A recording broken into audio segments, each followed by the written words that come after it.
ప్రతాపరావు, నాకు పుట్టినరోజు శుభాకాంక్షలు చెప్పడానికి వచ్చారా? పుట్టినరోజా? Of course. జైలుకు వెళ్ళక ముందు ఈ రోజు నా పుట్టినరోజు కాదు, కానీ ఈ బంది కాలంలో నుంచి బయటపడ్డ ఈ భార్గవ్కు ఈ రోజే నిజమైన పుట్టినరోజు. మిస్టర్ భార్గవ, ఒక నిర్దోషి దోషిగా జైలు గోడల మధ్య శిక్ష అనుభవించి బయటకు వస్తే అతని మానసిక ప్రవృత్తి ఎలా ఉంటుందో ఒక పోలీస్ ఆఫీసర్ గా నేను ఊహించగలను. ప్రవృత్తిని ఊహించగలరేమో గాని ఈ రోజు నుంచి నా వృత్తిని మాత్రం మీరు ఊహించలేరు.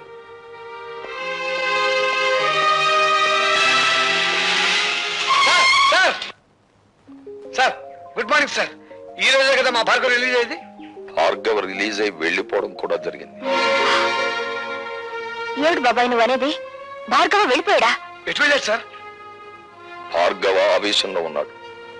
ఆవేశంలో ఉన్నవాడు ఏ దిక్కుకు వెళ్తాడో ఎవరు చెప్పగలరు? వాడెవడో జైలు నుంచి వస్తున్నాడని మమ్మల్ని పుట్టింటి పంపించేస్తారటండి. మా తమ్ముడు ఉద్యోగ ప్రయత్నంలో ఉన్నాడు కదా, కనీసం వాడైనా దగ్గర ఉంచుకోండి. ఏమే అవతల పొజిషన్ థ్రిల్ అయిపోతుంటే ఇంకా పురాణం చెప్తూ కూర్చుంటావంటే నువ్వు కారు ఎక్కువ చేసుకో. 4 రోజులు కలిసినాయి అంటే గతం మర్చిపోతాడు, అన్ని గొడవలు సర్దుకుంటాయి. ఏం కంగారు మీ అమ్మగారి పురాణం మీద కొత్త అయినట్టు సొత్త కూకుంటావేట్రా పోనీ. చాలండి సంబరం.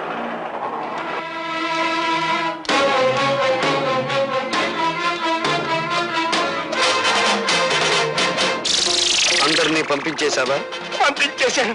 పిచ్చిగాడిదే, నిన్ను చంపితే సాక్ష్యం కూడా లేకుండా చేసుకున్నావు కదరా. నన్ను చెప్తావా? అమ్మో, ఎవడైనా ఎవరి నుంచైనా తప్పించుకోవచ్చు కానీ ఈ భార్గవరాముడి చేతుల్లో నుంచి తప్పించుకోలేరురా. నేను నీ పాలిటి మృత్యుదేవత.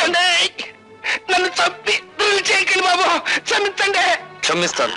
విధ్వంసకాండ పూర్తయ్యాక విశ్రమిస్తాను.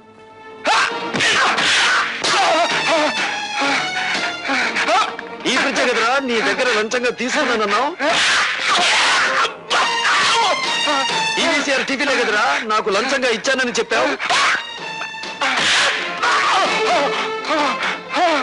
ఈసారి కదరా నేను అవినీతితో తీసుకున్నానన్నావు.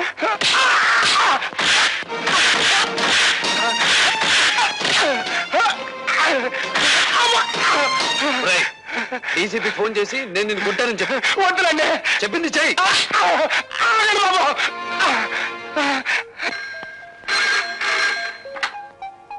హలో, నమస్కారం అండి డీసీపీ గారు. నేను సదానందని మాట్లాడతాను. ఆ భార్గవ్ గారు నా ఇంటి మీద పడి నన్ను తుక్కురాగిట్టానండి. షటప్. ఇంతకు ముందు కూడా ఇలాగే అబద్ధాలాడి అతన్ని జైలు పాలు చేశారు. ఇంకెప్పుడు ఇలాంటి తప్పుడు రిపోర్ట్లు ఇవ్వకండి.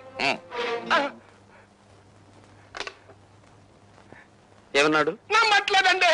కరెక్ట్. నమ్మడు కాబట్టే ప్రతిరోజు వచ్చి నిన్ను తని పెడతాను. రోజున? అవును. వినపెడితే